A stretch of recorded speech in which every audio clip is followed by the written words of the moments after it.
అధ్యక్ష ఎన్నికల సందర్భంగా బీజేపీలో అసంతృప్తి రాగం వినిపించిన రాజా సింగ్కు ఎట్టకేలకు తన రాజీనామాకు అధిష్టానం ఆమోదం తెలిపింది. దీంతో బీజేపీతో తనకున్న 11 ఏళ్ల అనుబంధము తెగినట్టుగానే భావించాడు రాజా సింగ్. దీంతో అతను దాన్ని స్పందించి ప్రజాసేవ కొరకు, హిందూ ధర్మం కోసము, గోరక్షణ కోసము సేవ చేస్తానని మరోసారి ప్రకటించారు. తనకు అవకాశం ఇచ్చిన బీజేపీకి, గోషామహిళ ప్రజలకు, ఓటర్లకు కూడా ఆయన ధన్యవాదాలు తెలియజేశారు. అయితే ఇక్కడే రసవత్తరంగా మారింది.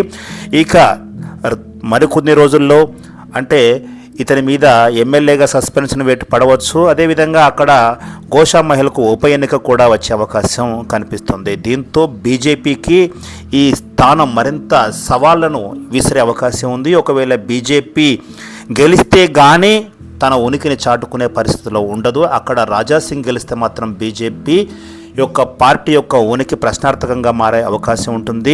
ముఖ్యంగా జంట నగరాల్లో హిందుత్వ అంటేనే రాజాసింగ్, రాజాసింగ్ అంటేనే హిందుత్వ.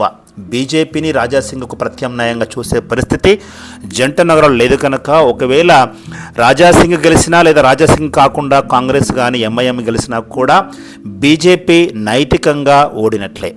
కాబట్టి రాజాసింగ్ గెలిస్తే హిందుత్వ గెలిచినట్టు. రాజాసింగ్ అనుకోని పరిస్థితుల్లో ఓడినా కూడా అది బీజేపీ విజయం ఎలాగూ జరగదు గనక బీజేపీ కూడా నైతికంగా ఓడినట్లే. సో రాజా సింగ్ గెలిచినా లేదా కాంగ్రెస్ పార్టీ అభ్యర్థి కానీ ఎంఐఎం పార్టీ అభ్యర్థి కానీ గెలిచినా కూడా నైతికంగా బీజేపీ ఓడిపోయిన కింద లెక్కే. కాబట్టి రాజా సింగ్ గెలిస్తే హిందుత్వం గెలిచినట్టు. రాజా సింగ్ ఓడినా కూడా రాజా సింగ్కు పోతే ఎమ్మెల్యే సభ్యత్వం పోతే పోవచ్చు, కానీ తన యొక్క హిందూ రక్షణ, హిందూ ధర్మ జాగృతి, గోరక్షణ మాత్రం అలాగే కొనసాగిస్తానని అతను చెప్పాడు. అదేవిధంగా కొనసాగిస్తారన్న నమ్మకం ప్రజలకు కూడా ఉంది.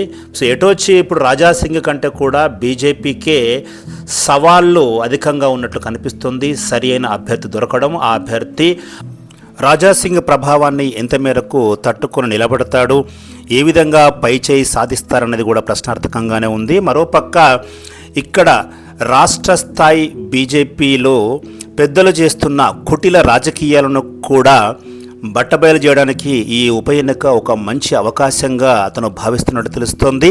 ఈ ఉప ఎన్నికలో గనక అతను విజయం సాధిస్తే రాష్ట్ర బీజేపీలో కొనసాగుతున్న డొల్లతనాన్ని జాతీయ నాయకులకు కనువిప్పగలిగేలా ఇదొక పరిణామంగా దీన్ని తీసుకువెళ్ళే అవకాశం కనిపిస్తుంది. ఏది ఏమైనా కూడా ఇక నుంచి మరింత స్వేచ్ఛగా రాజా సింగ్ మరి తన యొక్క కార్యకలాపాలను కొనసాగించే అవకాశం ఉంటుంది.